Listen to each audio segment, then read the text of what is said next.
sitting here and I'm interviewing her. Rosemary's somebody I used to watch on the television. Rosemary's somebody whose videos we've got at home, and her books I have. In fact, I have a book in my bag and I'll bring that out later. But Rosemary Conley shot to fame after her hip and thigh diet, and I tried to dig my copy out this morning, but I couldn't find it. However, she became a worldwide #1 bestseller in the late 1980s. More diet books, fitness videos, her own TV series on BBC followed, and the rest, as they say, is history. In 1999, Rosemary became a Deputy Lieutenant of Leicestershire. In 2001, she was the first woman in Leicestershire to be made an honorary Freeman of the City, and in 2004, she was awarded a CBE in the Queen's New Year's Honours List for services to the fitness and diet industries. Today, Rosemary is chairman of Rosemary Online, an online weight loss club, and she's a very active patron of STEPS, which is a charity. It is a conductive education centre which helps young children in the East Midlands with cerebral palsy, Down syndrome, and other motor disorders to achieve their maximum potential. And we'll be talking about all of those things at some point this afternoon. Lovely. Moving over to Z. Z, I think quite a lot of the people in the community probably know Z very well. So Z went to Leicester Islamic Academy, and she went on to graduate from Leicester University with a degree in economics. She worked for 10 years in finance. She worked her way up the management ladder. She won numerous leadership awards and became a qualified financial advisor. Being a single mum in 2009, she took advantage of the downturn in the economic climate and left her career to focus on her daughter. Having a passion for fitness and health from a young age, she took qualifications in nutrition and fitness. And Z-Fit was born quite accidentally, you tell me, in 2001, and very quickly grew to a position in the community. Over 8 years offering 8 programs across 7 locations and teaming up with like-hearted organisations, I like the way you wrote that, such as Waterfront Sports and Education Academy and Live Cancer Free Limited, and we're going to be talking about that as well. Z was asked recently, what do you do that we can't get anywhere else? Which is a good question. And her reply was togetherness, love, passion and energy. Together we build a lifestyle inclusive and beautiful in its diversity, enabling women to experience health of mind and body, empowering them to be exactly who they want to be, and the things that you just can't buy off the shelf. Which I love that, and we're going to explore that a little bit further. I think, Rosemary, that probably fits in with your way of thinking as well, from what I know. Then over here, I've got Mariam Pirali. So Mariam has a background, her background is in education. She has been in education for 16 years as a teacher, and she's currently she's doing part-time teaching. She's a hijama trainer and tutor, and she's a fully qualified cupping practitioner and massage practitioner with over 7 years of experience. So she's going to talk to us quite a bit about cupping and prophetic medicine and the prophetic input into our lives and how that impacts our body, our spirit, our mind.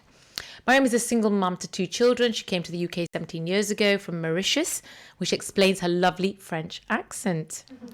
Mariam aims to make people feel better, happier and healthier by offering her professional services such as cupping, as I've mentioned earlier. And finally, last but not least, I have got Azra Ahmed. Azra is a clinically trained hijama therapist, an acupuncturist, and she has a special interest in skin and skin aesthetics, such as facial acupuncture, skin peel, and microneedling. Azra was born in Tanzania, and she came to the UK when she was 12. She's been in Leicester for the last 12 years and loves the diversity and community engagement of Leicester. And I think the diversity and community engagement we've got in this studio is reflective of that. She describes herself as a holistic therapist and healing with natural food. She's been a holistic therapist for the past 4 years. So a very, very warm welcome to all of you, and thank you so much for joining me this Friday evening. Now, Rosemary, I'm going to start with you, and I think if we can start with, you started life out as a secretary. Yes, I did. And nobody would know that. I mean, we know you as Rosemary on the telly. We know you as Rosemary with your diet books. We know you as Rosemary with your Dancing on Ice. Tell us a little bit about that phenomenal journey and how did that begin? Well, it started off, we lived in, well, actually, I was born not very far away from where we're speaking now, because I was born in well, in St Francis Hospital as it was then, but we lived in Highway Road, just up the road. Right. And we then moved to Countersthorpe, and we were there 14 years. And I was quite a sickly child. They thought I wasn't going to live beyond 10 years old because I had chronic asthma. And at 8 years old, I spent 3 months in hospital. And I also spent 3 months going to South Africa that year because they were just desperate to try and do something to save my life. Anyway, I seem to just get over it. I still have asthma, and I'm still, if I didn't have all my medication, I wouldn't be able to do what I do. But funnily enough, my specialist tells me that he is amazed that I have lived as long as I have. Wow. And if I hadn't chosen the career path that I did, I probably wouldn't be here. So that's sort of quite an interesting lesson for us all to learn. But when I was living up the road, so from Countersthorpe we moved back into Leicester, and we lived at number 1 Kingsway Road. Wow. So up the road, sort of like, 300 yards from where we're sitting. Yes. And I went to Secretarial College in West Walk, Miss Goddard's Secretarial College, and I was 15. So I left school just before my 15th birthday. And I went to Secretarial College, loved it, and then got a job on London Road. And I worked there for, I don't know, a year or so, but I worked as a secretary until I was 25. Right. When I first got married, which is I was 21, and my boyfriend, who I then married, lived 3 streets away from where we're sitting right now in Holsbury Street. It's really weird coming here tonight. So we brought you back. This is your old haunt, isn't it, Rosemary? This is my courting ground.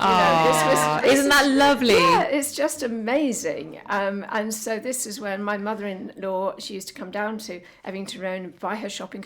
Then in those days, we didn't have fridges. Right. I know it sounds so extraordinary, but it was a long time ago. Are you giving away your age now, Rosemary? Well, my age is no secret. I mean, from doing Dancing on Ice, I think they said it every week. I'm 72 now, so it was back in I got married in 68. Right. And I was 21 then, so, there you go. But anyway, when I first got married, I started putting weight on. And I did a cordon bleu cookery course and learned to make these fantastic dishes. And With lots of cream, Rosemary. Yes, I just couldn't stop eating it. So I ended up gaining weight, and then I learned about losing weight. And then I started my own classes to help people, rather like, With Z? Yes, exactly. Exactly doing that. And I hear so much sort of, as you were talking about what you're doing, I thought, yeah, that's what I did. Yeah. And actually, when we walked into the studio today, I said, Z, you are our Muslim version, our modern day version of Rosemary. So Z, this is where I expect to see you when you're 72. There's quite some shoes to fill. Big shoes to fill. Big shoes to fill, definitely. So Rosemary, so essentially it was all about health. That was the thing that drove you to do what you did and to set up your classes and to take it from there, really. Well, I wouldn't. In those days, we didn't really think very much about health. No. It was the fact that I hated being fat. Right. It was as simple as that. I loathed being fat, and it affected my whole personality. I was depressed. I was lacking in confidence. My marriage wasn't working. The whole thing was a disaster. So it was body image for you. Totally. Yeah. Really, really important. And so I studied nutrition and how to lose weight and so on. And then as a result of that, I started my first slimming class literally in my kitchen with a few neighbours. Then we went to the village hall in Thurnby. And then after 6 months, I gave up my job as a secretary and then sort of did it properly. And did that over a period of about 8 years. And then I sold the business. So by then I had, a whole network of classes in Leicestershire, 50 classes running every week. Right. And then this big publishing company, IPC Magazines, who publish Woman's Own Woman, in hundreds of magazines, they wanted to basically buy my company and for me to run classes all over the country for them. So I sold my business to them, and and that's what I did. And then 4 years later, that closed. Then I went off sort of freelance, and that's when I had my low-fat diet need because I had a gallstone problem. Right. Wrote the hip and thigh diet in 86. It was published in 88 and was just a monumental overnight success. It sold 2 million copies It was number one in Australia, New Zealand, South Africa, Canada, and here it was in the charts in the UK for 7 years. And at that time, there was very little around in terms of guidance, in terms of what to eat, what not to eat. And I remember watching programs on telly where and especially actually with Indian food. Indian food is very difficult to cook low fat. Yes. And we've had to learn and adapt quite a lot in terms of grilling, because we love our fried food, and especially in Ramadan, our samosa and our pakore and all that. We love all of that. Of course. But you have to be so mindful, and actually gallbladder is a very that if you've got gallbladder problems, then being able to process fat is very, very difficult, isn't it? And I think exactly right. low fat has got to be a priority. Yes. But it's interesting that you say how health and diet go so hand in hand. Yes, but the interesting thing was that I think I was the first one to be successful in writing a diet book and also doing fitness. Yes. Nobody else did Combined both. the two. Yeah. And that's where I sort of carved myself a niche. Yes. And suddenly I was able to produce videos, and then I got my TV series, and then I sort of had my first BBC video, and it sold 400,000 copies within about 6 months. Wow. And then suddenly everybody, all the newspapers wanted to serialise my next book. Everybody, ITV were fighting for me to go from the BBC, and suddenly everybody wanted a bit of Rosemary Conley, and it was an extraordinary feeling to be. So it took me 17 years to become an overnight success. Basically. Well, there we are. Yeah. And that's interesting that you say that. And so, Rosemary, having started life about 2 streets away, you are this phenomenon and this household name, which and we are so proud of you. Oh, we are so proud proud of you. And actually, that's so heartwarming, because you are a fabric of this community, and it's great that you are still giving back to the community in the way that you are. So thank you for that. Thank now, to our listeners out there, you're listening to Rosemary Conley speaking to Mahmouda Duke on EAVA FM 102.5 FM, Ramadan special on EAVA 102.5 FM. If you please listen in on Facebook, and please dial in if you want to do so. I should have a number up. I can't see my number. There it is. They've moved it this week. They've moved it to the other wall. If you want to call in, it's 0116 212 9324 or text on 07450 925 084. That's Ramadan special, brought to you by EAVA FM.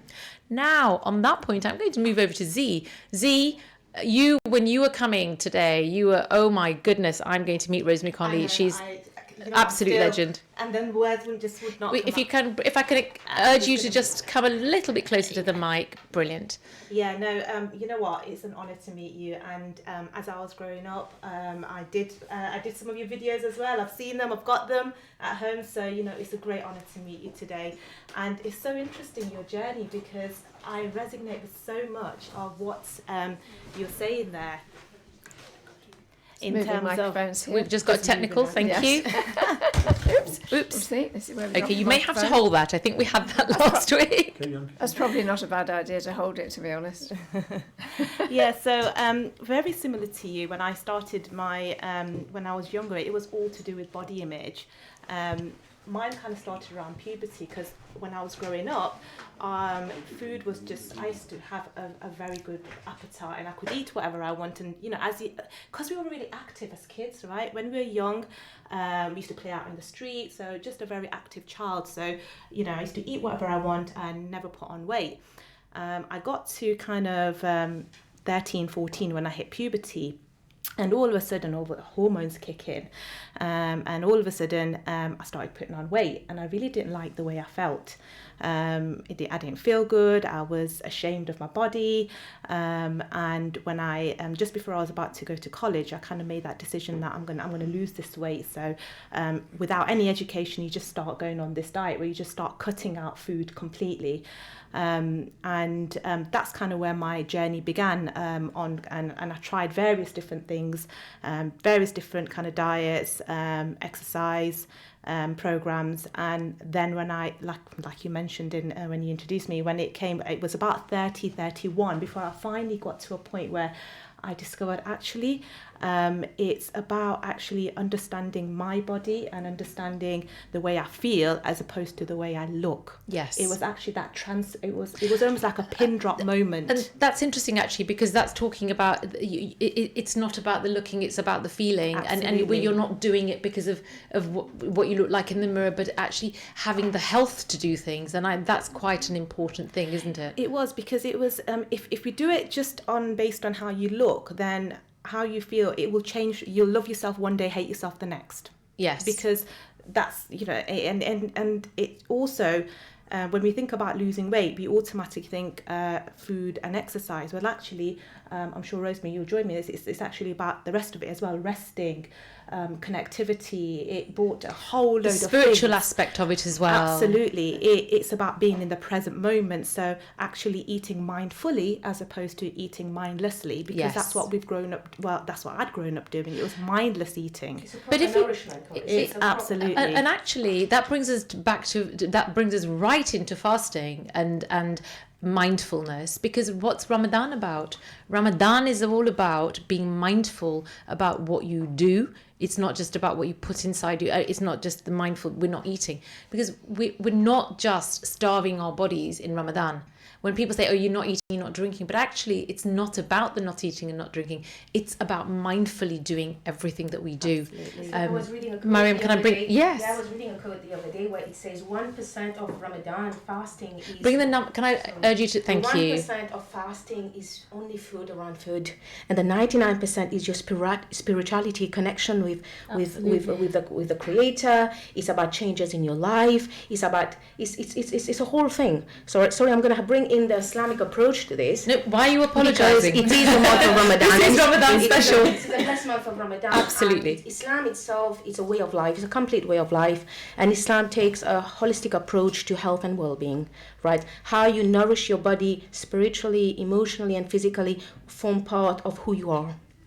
Right, and I think I can just let you carry on now. Absolutely. No, carry on. This is a conversation. 100%. You know, I 100% agree with what you're saying, because, I mean, as you go through life, you'll have times where you eat well, where you don't eat well, you sleep well, you don't sleep well, and all of these things affect how you feel. Now, my journey kind of began when I was 13, and to be honest with you, I'm still on that journey now. You know, even when I started ZFit back in 2011, you're learning every single day. It's about being in the present. It's about spirituality. You're right. It's so important, because I went to Leicester Islamic Academy, so I had that ingrained within me from a young age, and it's about, and that's all about bringing the present moment, about gratitude. You know, gratitude for your food, gratitude for and actually, alhamdulillah, and that's what we, that's what we live by when we say Bismillah when we start to eat, and when we say our prayers, we are thanking God for our bodies. We are thanking God for the food that we have on the table, and in Ramadan especially, it makes you think about everything that you put inside your body, because our body is a gift. Absolutely. People don't respect it as they should. Exactly. And there's a famous quote that says that our body has right over us. Yes. Are we giving our body its right? Yeah. Well, I think within the community that we live, and especially the Muslim community, we are lacking in health and well-being. Yeah. Very much so. Very much so. Oblivious about it or neglectful about it. But I'm quite glad that this whole show can actually bring some more awareness about health and well-being and how we should really look after ourselves. We shouldn't stop from today. I think there's more to be done. Absolutely. There's more to be done. And we rush around. We live in a world which is so busy. And we grab this, we grab that, and we don't stop to think about what we're putting inside our bodies. And how many of us, walk in through the door and you're starving, hungry, and you'll grab a biscuit and you don't think about it. And just adding that, the best thing that ever happened to me was that I was told I was gluten-free, about 3 or 4 years ago. And that for me has been the best thing, because I can't just pick something up and put it in my mouth. I have to stop. Oh, you're kind of lucky then. I'm really lucky. Yeah. Do you know what? I swear, I consider that to be the biggest blessing, to be gluten-free. Because you have to plan. I have to plan, yes. and I can't just walk in, and I can't grab biscuits. I can't eat cake. I can't eat biscuits. People sit there thinking, "You poor thing." I said, "No, guys, I'm the luckiest person in the room." No wonder it's so sick. Oh, I don't know about that. But it makes you mindful. When you've got a food intolerance, it makes you so mindful. Yes. Every time I feel like having a tummy bug, I rush to my doctor and I said, "Can you check me for celiac disease?" Listen. Why don't you just tell yourself that you're gluten free? It's not good for you anyway, the gluten. It isn't. Good. Yeah. Well, I think I would question that. I think gluten sometimes gets a bad press, and I think carbohydrates get a bad press. They do. Indeed. I agree with you. I eat- 100%. I'm with you on that one. 100%. I think what we can tend to do is, and it was very interesting what Z was saying, is we have to look at food as what is nutritious food, Yes. what is fuel, Yes. and what is rubbish. Yes. Because a lot of what we eat is unhealthy and just calories. And processed food, actually. If you have sorry, Z. No, I was just gonna add to that. It's it's 100%, Rosemary. I agree with you in terms of what food does to our insides and how we feel. A lot of the food that's manufactured does have a lot of chemicals, Yes. which then affect our insulin sensitivity, which then impact our moods and our emotions. And a lot of people don't realise is that what you eat and how you move. And we're talking about food, but realistically, you can't talk about food and movement. And I say movement Yes. rather than exercise. Yes. Because an exercise is modern day terminology because technology has removed the kind of back in the day, our daily activity like washing clothes, walking to we work, don't do any of walking these to things. school. Yes. People didn't need to think about activity. No. They did Yes. not need to think about exercise because it just happened. It was organic. It was organic. part of our life. It was I organic. was referring to living on Highway Road, and I worked on London Road. I walked Yeah. that Yeah, journey absolutely. every day. I got the best 100%. bag, but I walked in high heels. Oh my gosh, our journeys are almost aligned because I used to do the same Really? thing from Moat Road Yes. all the way to Leicester University in heels, from Yes. there to town, from town to De Montfort University, And now, from there back to home. do you know, now you say, "Oh, I'm just going to walk into town." So I say, "Oh, I'll give you a lift." Yes. No, I really want to walk. Absolutely. And but- it's there's just so much.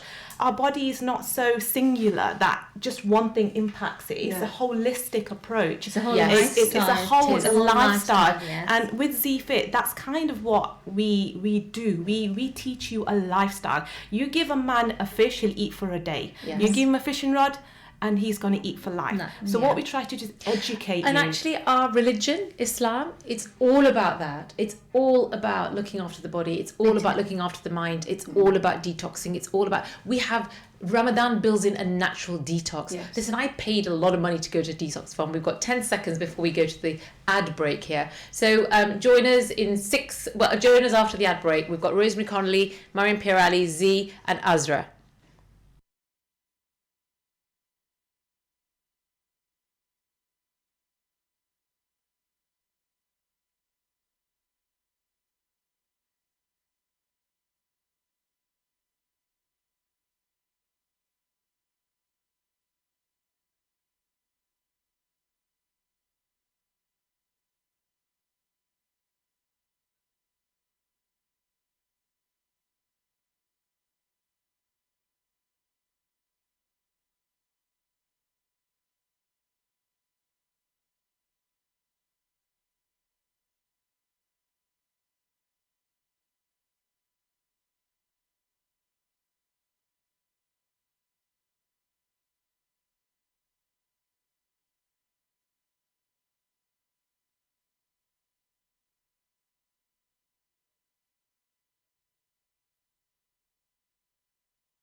Assalamu alaikum.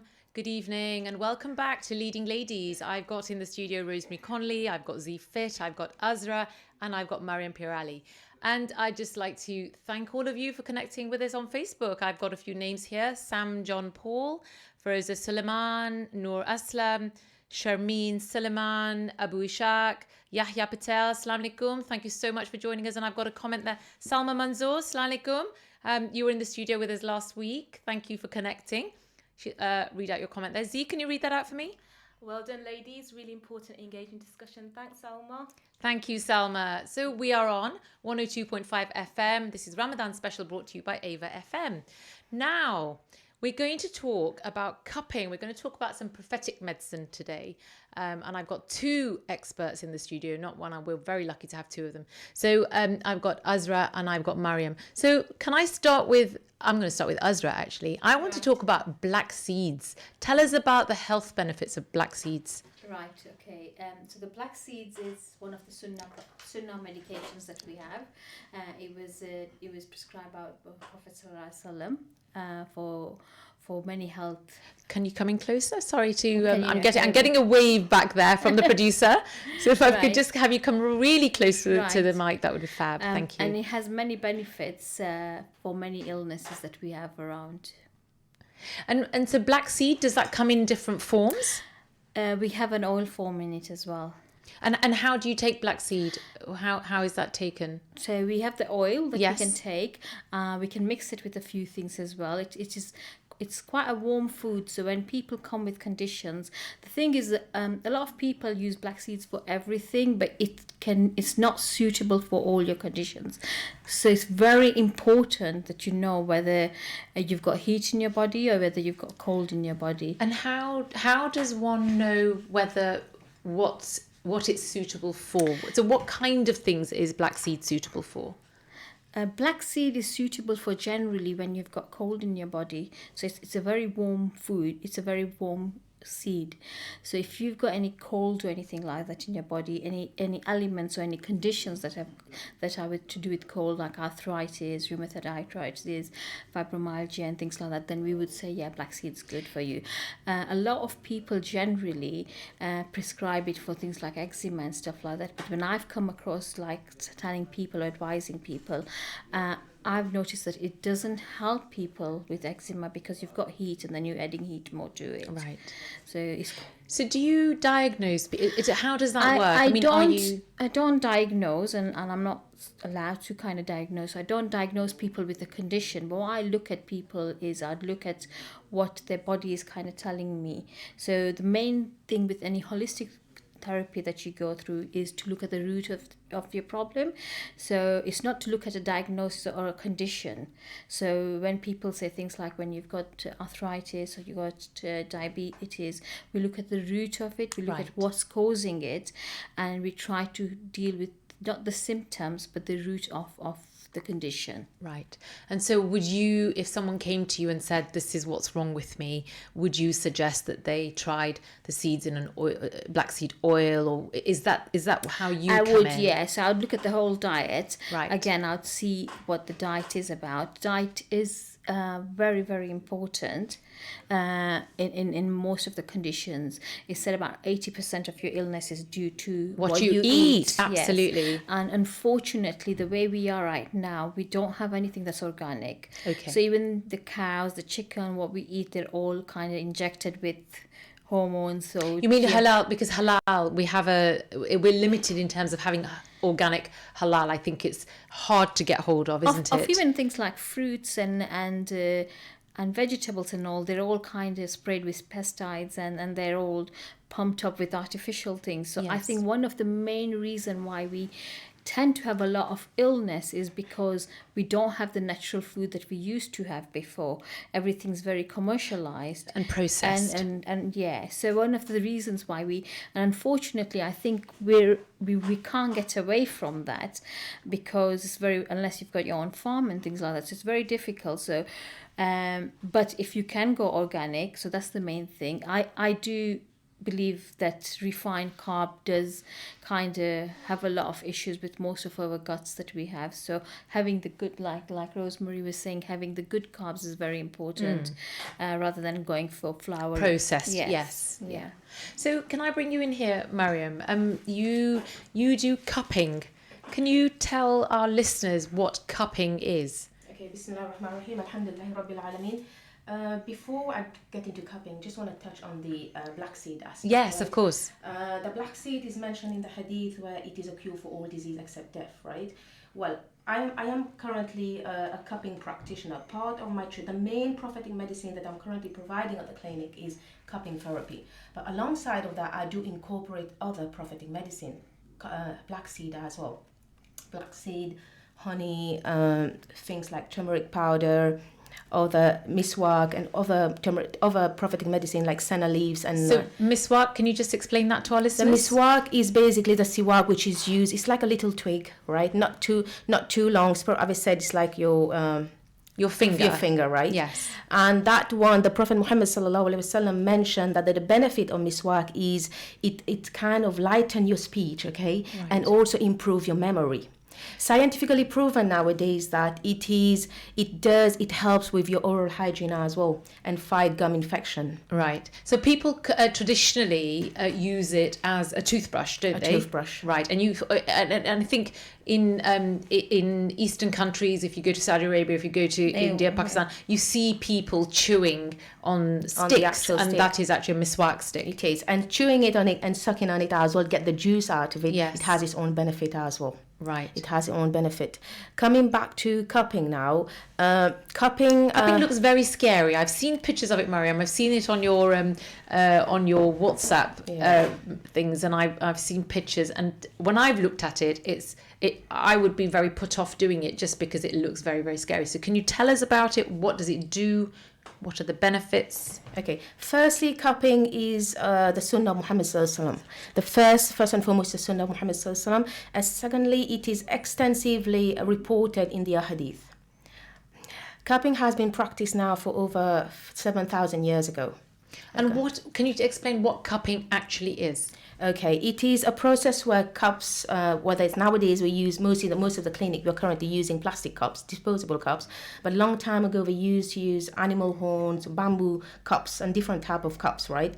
Those cups are basically attached to your skin, either using mechanical tools, which is a pump, Right. or fire to bring in a suction, to create a suction underneath the cup to suck in the skin. Right. The reason why the skin is basically sucked under the cup is to create that vacuum, that negative, the pump is creating a negative pressure which create the vacuum. The vacuum there is to bring in the toxin on the surface of the skin. Right. Hijama, which is one of the best detox, right? I know we do have So hijama, is hijama the Arabic name for cupping? Hijama is basically the Arabic name for wet cupping. Wet cupping. cupping. Oh, so there's two types of cupping. Yeah, there are a few types of cupping. You have Okay. the dry cupping, Right. you have the wet cupping, and you have the massage cupping or the moving cupping. They all have their own benefit to it. They all Okay. have their own benefit. Today we're talking about the wet cupping itself. So when the cup is basically applied and connected to the skin using a vacuum, and the cup will be left there for 2-3 minutes. After 2-3 minutes, the cup is then removed, and a sterile surgical blade is used to cause very small incision. I don't like to call it an incision. An incision might sound a bit deeper than scratches. I call it a scratch. Okay. It's like paper scratch. Very light scratches are done on the surface of the skin, and the cup is then applied back on the skin, and again with a suction to create a vacuum and to basically suck the blood out. Hijama comes from the Arabic word hajm, which Right. basically means sucking. Right. Right? It's basically sucking the blood out. Hijama is known to be the best detox known to mankind. Yes, I do agree that a change of diet, a lifestyle change, going to exercise, sauna and everything are really good ways of detoxing your body. But hijama, the main philosophy of cupping is basically to get those stagnated blood removed from underneath your skin. Right, because there's a level at which there are toxins that are sitting that Toxin. perhaps would not come out. So when you do a detox in terms of a juice detox or something, you're doing that through your gut, and this is coming out through your skin. Yeah, hijama blood is not venous or arterial blood. Right. This is basically blood lying under the surface of the skin, waiting Right. to come out. Wow. And the philosophy of cupping says, where there is stagnation of blood, there is pain. So you remove the pain, and you remove the stagnation, and you remove the pain. Well, that Right? that sold it to me. That's a main philosophy of cupping. And the benefit of cupping, the very first benefit of cupping, is to get your blood circulated around your body. Once you start removing those dirty toxic blood out of your system, you're giving your body time to cure itself, to go through that healing process. Your body start producing new healthy blood cell, oxygenated blood, and which in turn strengthen your immunity. That's how, I have to say, until today, I've been too scared to even go and think about cupping because it just looks so scary when I've seen those pictures. So thank you for that explanation. I think But I've got to correct you on that now. Go on.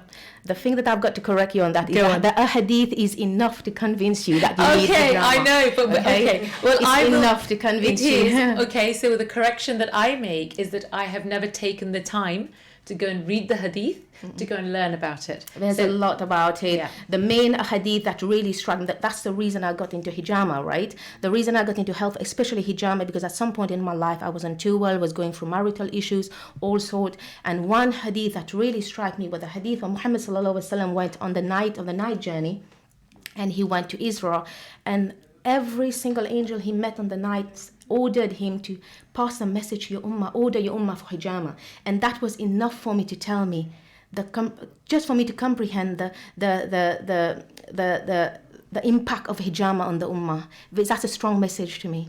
Well, right? you've just shared a very, very powerful message, and it's a message that even you see, you can only consider the message if you read about it or hear about it.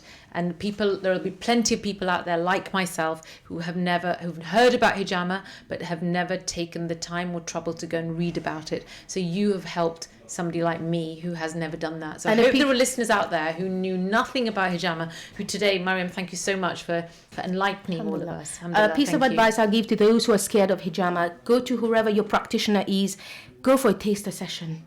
Okay, I provide free taster session just to get over the fear. I do a bit of coaching with my client. Get over the fear of the client. Introduce the cup. Have a feel of the cup. And are there? Sorry, Z, you wanted to ask a question. Please do. Ask a question. Please actually. do. And Azra will know this because I am one of those people that has a fear.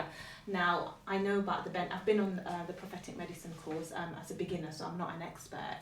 And it's amazing how much in line now that the medical profession is now coming into a lot of the principles, because a lot of the studies that I've done, especially in regards to things like turmeric as well. Absolutely, and we see now you can get turmeric tea, and you go and have turmeric and almond milk, and people laugh at me. I know I've mentioned it recently. Turmeric, almond milk, and honey is something that I absolutely love. So this is something, because I'm part of the Live Cancer Free Limited Trust, and a lot of the things are so in line with what we learn. Now, going back to the cupping, I've studied the hadith and know the benefits, and it's something that I've because I've suffered from bad health and anemia and all sorts during my lifetime, so I thought cupping is what I want to do.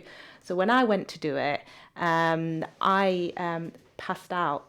When you went to have cupping done? Yeah, I passed out at the point before the incisions were made, and that's left, although the benefits, and I understand the benefits, it's left a fear. So what advice would you give to people like myself who've, I've had low iron deficiency, I've fought it through my diet. We can talk about that, you can fight deficiency through diet, but people who are low on iron or have hemoglobin deficiencies like myself, because I really want to do it, and I'm desperate to do it, but then A, is it safe? And B, I now have a fear.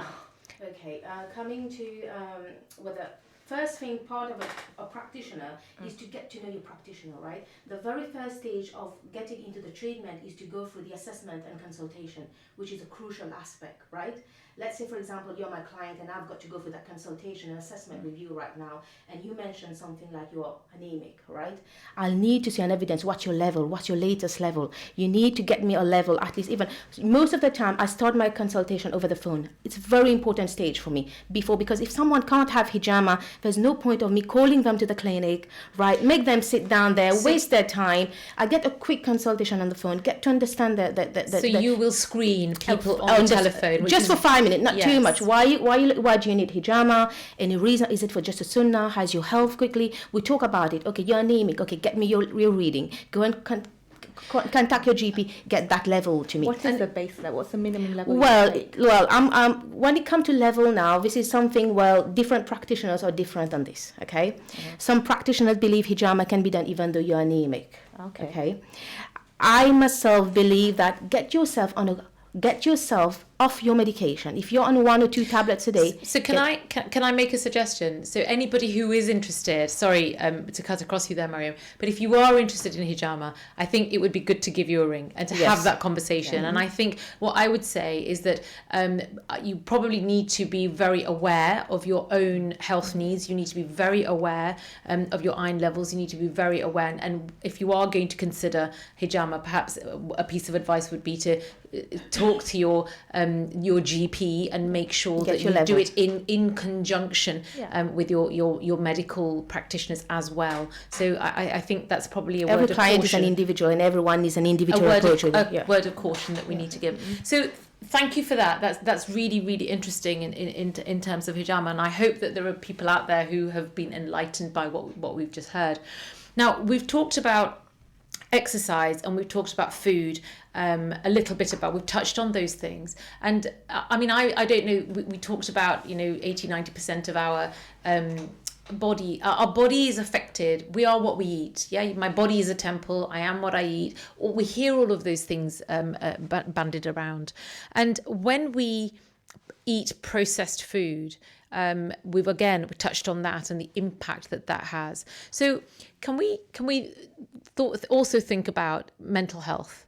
And we talk about our bodies, we talk about exercise, we talk about all of those sorts of things, and it's Mental Health Week. What's the correlation between our physical body and our mental health? Rosemary, do you want to pick that one up? I can start with that one insofar as saying one of the best things you can do to keep your mental health in good order is to do regular exercise. A regular exercise will help that. It will also help to stave off dementia, as well as save you having a heart attack and some cancers, etc., etc. So, doing regular exercise is like investing in a super saver bank account that pays double dividends. There is just no downside to it. And yes, there will be people who say, well, yes, but I can't exercise. Well, there are few people who can't do any exercise. Most of us can do something. And actually, Rosemary, I've got your book here, and I did have this. This was on my shelf. Was it really? Yeah, I couldn't find my hip and thigh diet, but I found this one. And this is the secrets of staying young. And in here, I've got this. You've got a chapter. I think this aligns with something that Z's passionate about as well. It's called the Forever Young Workout. And I don't know whether I can show this on my. Can I just hold on a minute? Can I show this book somewhere? But there's a picture here. If I put it in front of this camera. Yeah, put it in front of your camera. I'd like you to show that on Facebook Live. This was a workout that we did with my mother-in-law, second marriage, mother-in-law that lived around here. And this is Jean. She was 89, and she was a yoga teacher in her day, and she was just extraordinary. She could just do any of the exercises we asked her to do. But the idea of it was that it didn't matter what age you were. And now as I've sort of almost gone into a sort of second career. So I'm not so much on the dieting side. I'm more about healthy eating, healthy lifestyle, but particularly for older people. So if I can just interrupt you there, and for those who are not on Facebook Live and for those who are actually listening on the radio, there is there's a book in which Rosemary's book, The Secrets of Staying Young. There is a picture of Rosemary sitting on a chair with, that's your mother-in-law, is it? Yes, that's Jean. With Rosemary's mother-in-law, and Rosemary showing how you can be seated in a chair and doing exercise from your chair. So anybody who says that they can't exercise because they can't get up and do all the dancing and jumping around of yoga and fitness and Zumba and all the rest of it, perhaps should just reflect and rethink and reframe a little bit, because you can do exercise from anywhere. Yeah, Is that, I would like to give one exercise to everybody, because particularly as you're getting older, one of the the biggest muscles that we've got are in our legs or in our thighs. If we don't use our thighs, and in other words, standing up from a chair and they're sitting down again or going up and down stairs, we are going to lose the strength in those legs, which is then going to make us immobile as we get older. And that is going to drastically affect the quality of your life and your independence. So I would suggest everybody should stand up and sit down from their chair 20 times every day. Thank you for that. And I think maybe I'll get everybody in the studio to start by doing that. But I think we cause mayhem. I'm just going to, we've got some messages on the screen. Message, I can't work out who it's from, but I'll read it out anyway. Assalamu alaikum, sisters. I just wanted to say to all of you in the studio, thank you so much for all that you are sharing with us listeners.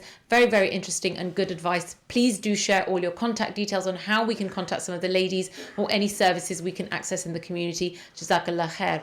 Now, we can't give that information out on the radio, but you are very welcome to ring into the studio and that information can be given to you. We will find a way. And I'm being asked what is the title of the book. That is The Secrets of Staying Young by Rosemary Conley. Some other messages on there. Thank you for some of our listeners who are or listeners or Facebook Live watchers.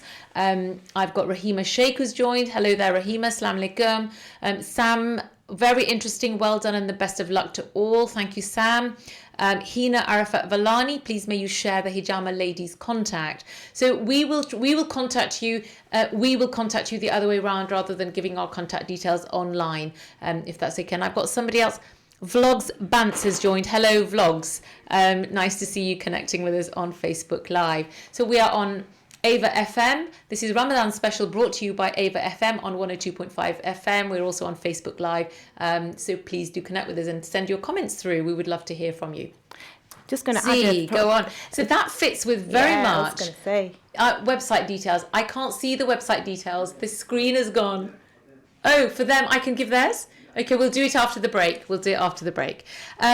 Z, this Forever Young fits very well with something that you are very, very passionate about. Do you want to tell us about that? I call it aging successfully, and that's a principle of everything that I teach, I preach, and what we do.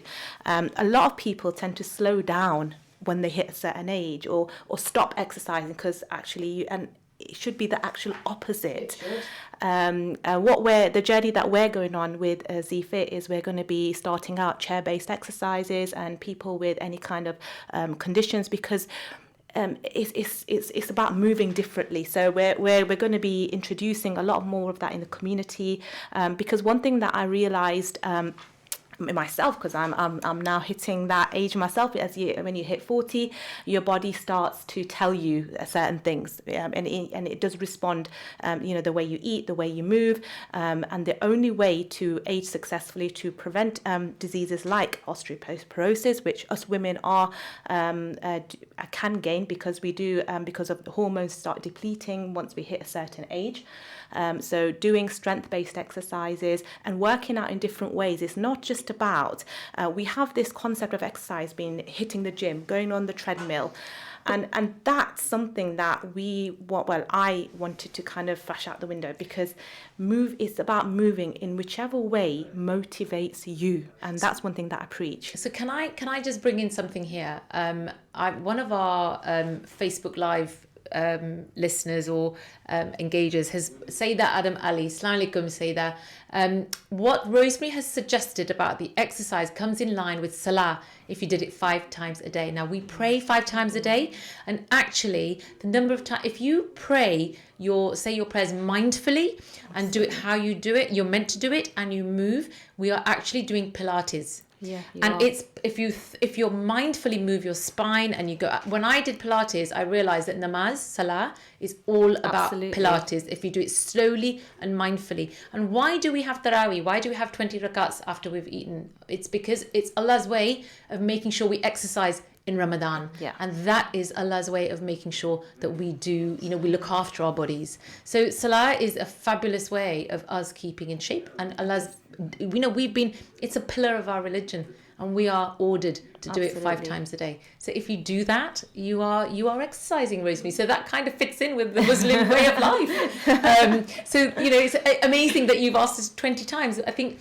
we should count up in the break. We're going to count up how many times we go up and down if you did all of your namaz. And Mariam, I'm going to give you that piece of work to do in the break. So we've got a couple more people who've joined us, which is Ashfaq, Amanullah, Nagib Khan. And we will be coming. I've got Rosemary Conley in the studio. I've got Z from ZFit. I've got Azra, and I've got Mariam Pierali. And we are about to take a short commercial break. So please join us after the break and on Radio Ramadan Special EAVA FM. Thank you.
Assalamu alaikum wa rahmatullahi wa barakatuh. Good evening, everyone, and welcome back to Leading Ladies. I have with me in the studio Rosemary Conley, I have Z from Z Fit, I've got Azra, and I have got Mariam Pirali. So welcome back, and I hope you're enjoying our program. We're talking about health, well-being, and resilience. This is the holy month of Ramadan, and fasting obviously is at the forefront of all of our minds, and food and exercise. And one big question we all get asked, I think everybody from us, I've just got my screen put up, I can tell you, to ring in on 0116 212 9324, text in on 07450 925 084.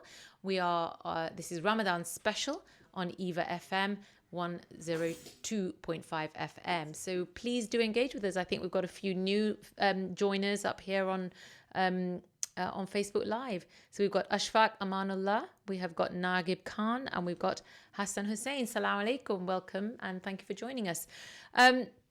So what? No water? Really? We get asked that question all the time, right? So, and I think there are listeners out there who perhaps don't know the rigors of Ramadan and rigors of fasting. So Muslims who are fasting in the month of Ramadan eat and drink nothing between the hours of basically during the daylight hours. Now, there are some mosques who start, my mosque, we close our fast at about 1:24, I think it was, really early, yeah. But we do at least, or we're all consistent on one thing. We might not be consistent about the time that we stop eating, but we're consistent about this time that we start eating. There is no question about that. And that's when the evening prayer is called, the Maghrib Azan. So nil by mouth, that's the best way to describe it, right? Now, nil by mouth. So how do we manage to do everything that we do? People always ask me that question, Mahmouda, how do you manage to, do your work, go to meetings, prepare for meetings, do the radio, do all this stuff when you're fasting? Exercise in Ramadan. Z. I get asked this question all the time. And when I first started Z-Fit, I'll be honest with you, I used to close Z-Fit completely and take the whole of Ramadan off. As I said earlier, I've evolved and I've learned a lot throughout my journey. And if you take it right back to fasting and when we were given the, when we were told we needed to fast, we weren't told just to stay at home and do nothing.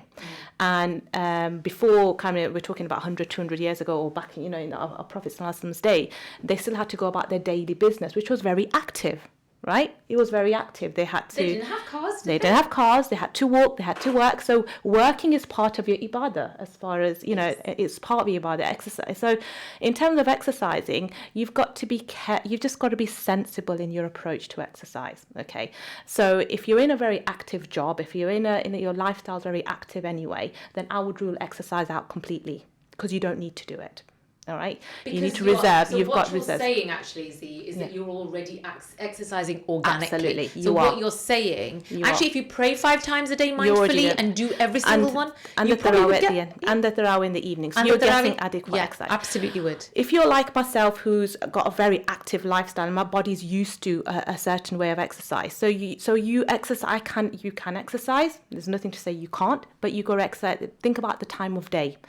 If you exercise in the morning when, and you're going to go the whole day without water, well, obviously you're going to be extra dehydrated, and there's dangers of passing out. And so I would not recommend exercising early hours of the morning. Keep it closer to iftari. If you're going to exercise closer to iftari, but only go up to 50%, I would say, max of your normal. That's the important part. Don't go all out. So what Z's saying is, if you want to exercise when you're fasting, you've got to choose your time carefully. Try and do your exercise just before you break your fast. So how soon or how close to breaking the fast would you recommend? Hour to, it doesn't really, it's actually how you feel. Okay. The main thing I would suggest, don't put a science on it, because when you put a science on it, it puts everyone into the same kind of category, and we're not all the same. Do what works best for you. Listen to your body. There have been years where I've tried to exercise and I've felt really faint, and I've had and I've not had the energy to do other things in my normal day. That clearly hasn't been right for me, so I stopped. Right. So you've actually got to be very mindful and listen to your body and do what your body can tolerate. So if you can as I say to in class, moderate every activity. During fasting, the main thing is to be spiritual and to connect.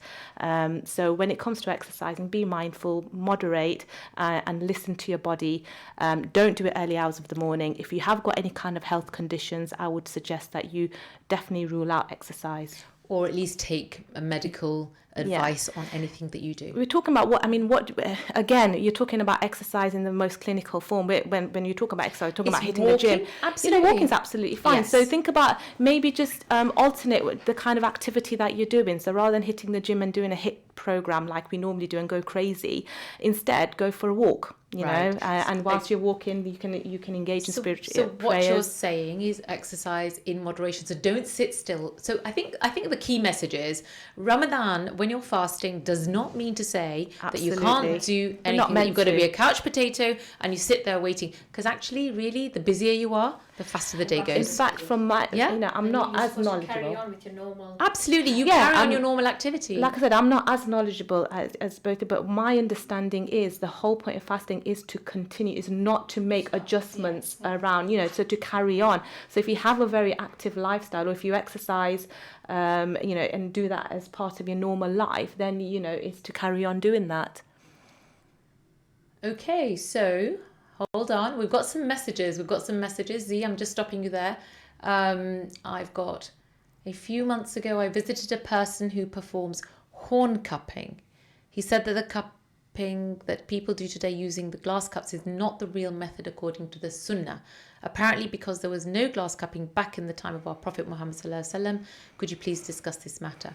So I think you briefly touched upon that, and I think we've got to look into the health and safety as well. And moving with the times. Moving with the times. Yes. As well. That's what it is. It's the principle, isn't it, that we are. Principle, because the hadith mentioned about the incision of the cuppa, not the cup. Okay, we need to look well into the hadith. There are many hadiths which are weak out there. The best advice to you is to look at the hadith that mention healing is in three things. It is in the incision of the cuppa. Basically, it is in the cut of the cuppa, not the cup, not the blood. But the cup. I'm talking about something which manifested in front of me, okay? I had a client who walked in. Sorry, I'm going to go quickly on that. A client who walked in and who had some issue with the knee and could barely walk, okay? All I did was a few incision on the leg. Mm-hmm. And she was fine. She could... Mashallah. Mobility came back to her knee. Again, it's to do with the hadith. The hadith say the incision of the cuppa, not the cup, not the blood. Thank you for clarifying that. Fine. I think that's really... So I think it's the principle that we are applying from the hadith. And actually, we think about it, our religion goes back so many centuries, and we've got to think about what, applying our religion in today's modern day. And we've got a religion which is so easy to apply, and it is universal, and it is a religion that completely stands the test of time. Mm-hmm. And I think that's the point that we're trying to make, that the principles of our religion are there. We didn't have cars in those days. We went on, horseback and camelback. We have, otherwise you'd be saying, well, you've got to travel from here to here. And if we're going to live according to the prophetic times, we would still be riding on camels, right? So the point, I think, to our listeners out there, is the principle of our religion that's important here. So thank you, Z. Thank you you've clarified that we should exercise as exercise, and not in the, as you say, in the clinical sense. It's just move. People often say, how do you lose weight? And it's it's eat less, move more, right? Yeah, absolutely. It's actually, we overcomplicate it. We do. It's so simple. There are 4 times. simple diet: eat less, move more. And I think if you walk away with that, you probably, and actually eat less processed food. Health start. It's lifestyle issue, isn't it? And that's what they used to do before, though, isn't it? We're consuming so much food that Yes. we're not supposed to be consuming right now.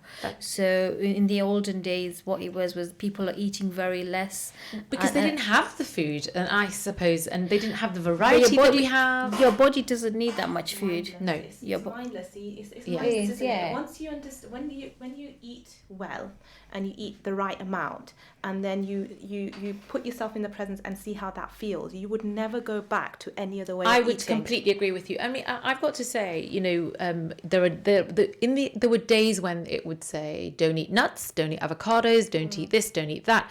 And actually, it's all coming back. It's about good fats against bad fats and all the rest of Don't it. overthink it. Now, Don't complicate yeah. it.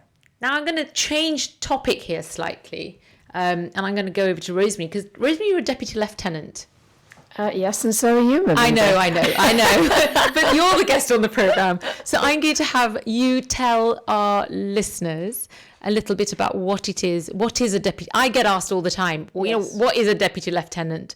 And some people pronounce it lieutenant, but lieutenant is the American pronunciation. American way, yes, so deputy lieutenant, we don't spell phonetically, do we, in our language? So what is a deputy lieutenant, Rosemary? Well, if we go to the Queen first, the Queen is our monarch, and the Queen has representatives in each of the counties throughout the whole of the United Kingdom.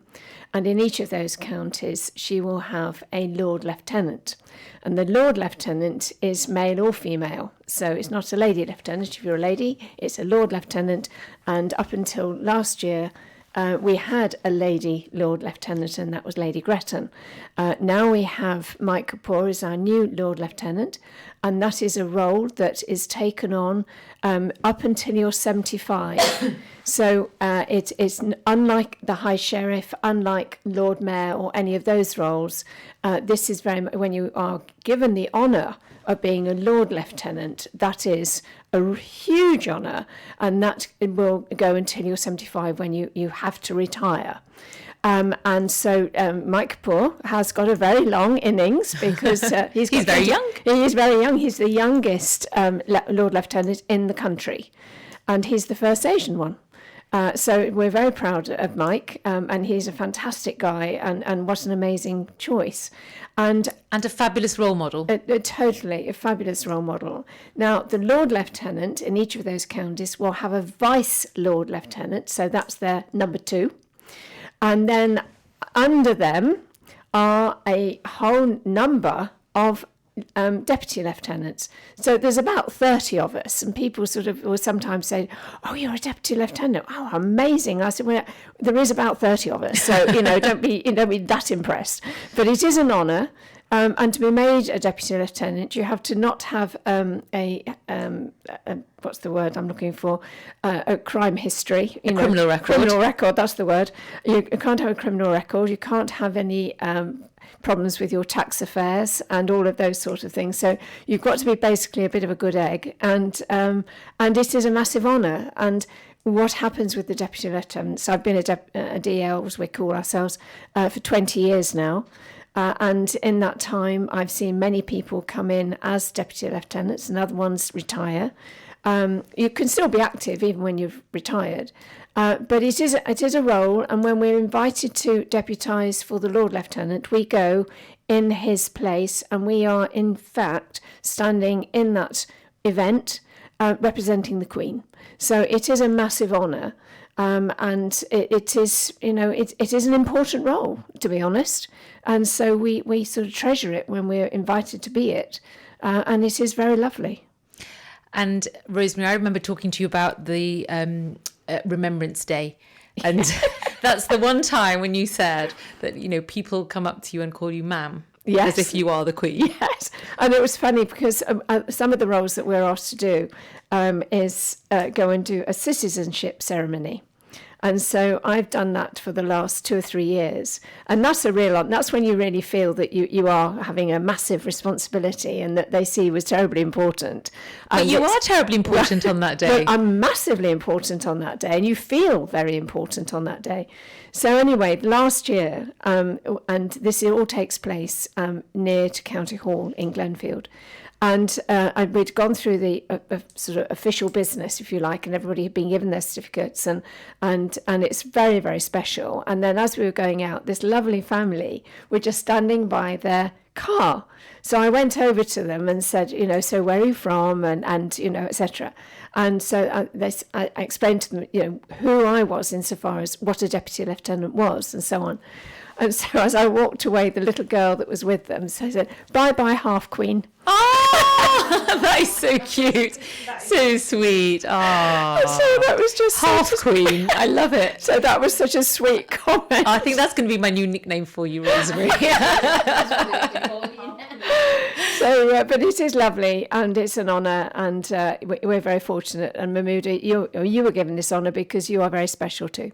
That's so well done. Very kind of you, Rosemary. And actually, it's because that was when I met Rosemary. Well done. That was how I met Rosemary. And I remember the day that it was Ramadan when I was commissioned, and we went to County Hall, and this lady walked up to me and said, "Hello, I'm Rosemary Conley," and I just stood there completely awestruck, and I thought, oh my God, the Rosemary Conley.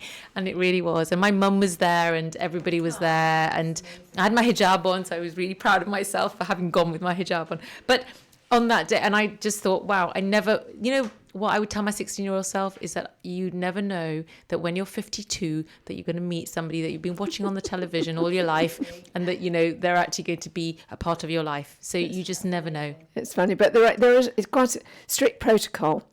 When we go to an event, we have to be very dressed up, and we have to wear a hat, and we have to have gloves. Are you going to tell the funny story about the fact that I didn't know any of this? What did you wear when we go there? Well, Rosemary will tell you, I was terrified because I didn't know the protocols and I didn't know what to wear. And there was one event I went to, and I turned up without my hat on, and I went up to Rosemary. I said, "Rosemary, you didn't tell me I needed to wear a hat." But since that day, Rosemary now messages me every time we have to go to an event, says, "I think it's a hat event, Mahmouda." Exactly. And we've all done these things where you suddenly think, oh, bother, I really have messed up here. And there are certain things which are quite stressful to do. The most stressful for me, and in fact, I'm not doing it anymore, is the Remembrance Sundays, because I could tell you another story, but I'm not going to waste your time. But that's a real response, because you feel you're representing the armed forces, and you really do feel you're representing the Queen.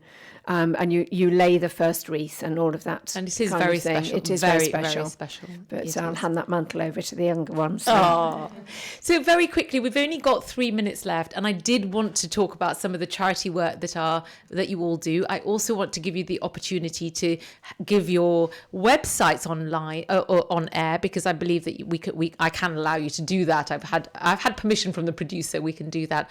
So we'll do that first, so that while our listeners are still tuned in. So can I ask, Mariam, will you give your website where we can allow you to give that? Business name is Revivalist Clinic. You can you say it slowly? Revivalist Clinic, okay? And you can find me at Revivalist_clinic on Instagram, or Mariam Pirelli on Facebook. Thank you. Azra, do you want to give your details? Right, I'm known as Al-Hijama by Azra, and again, you can find me on Facebook and Instagram. Fabulous. And Z? So you can find me on Facebook, ZFit Leicester, and same thing on Instagram, ZFit Leicester, and my website is www.zfit.co.uk. And Rosemary? Well, if you wanted to buy any of my diet books or whatever, you go to rosemaryconley.com. Thank you. And on that note, I'm going to ask you to say a few words about STEPS, because that's your charity, and I want you to talk just 2 minutes. Right, you've got 30 seconds to say something about your charity and your charity and your charity. You've got 30 seconds each. STEPS Conductive Education Centre is a centre for nursery-aged children with motor disorders like cerebral palsy, Down syndrome, and it's conductive education which helps these children to develop and grow with their motor skills, which is so important very early on in their lives. And it's in Shepshed. We serve the whole of the East Midlands. It's a charity, it's free, and if you have any children, if you're born with a child with those special motor needs, then it's really important that you contact us. So just go to stepcentre.org.uk, and we can help you for free, and we will transform your child's life. Thank you. That's phenomenal work, and I'm going to be going to the STEPS Centre after Ramadan to see the work that STEPS does. So absolutely amazed by that. Z, you're passionate about cancer. You've got 20 seconds. So cancer is obviously, we all know about cancer. I'm not going to go about the stats. So Live Cancer Free Limited is an organisation. We go out into the community, spread awareness about how we can try to prevent cancer through diet and exercise. And also for those who've got cancer, how we can help the families and the cancer patients as well. So you can find us on Facebook and our website, Live Cancer Free Limited. Fab. Right. Mariam, you've got 10 seconds, I think. Basically, Sister for Islam is based in Leicester, And the mission of the charity is to unite communities from diverse backgrounds, promoting community cohesion through various activities to facilitate understanding and growth among different groups, hence fostering harmony and peace. Thank you. And thank you for listening. Join me tomorrow. I've got a room full of doctors who will be talking to me. I've got a GP, I've got a student GP, and I've got a hospital doctor and a pharmacist. So join me tomorrow, Leading Ladies. Thank you for listening.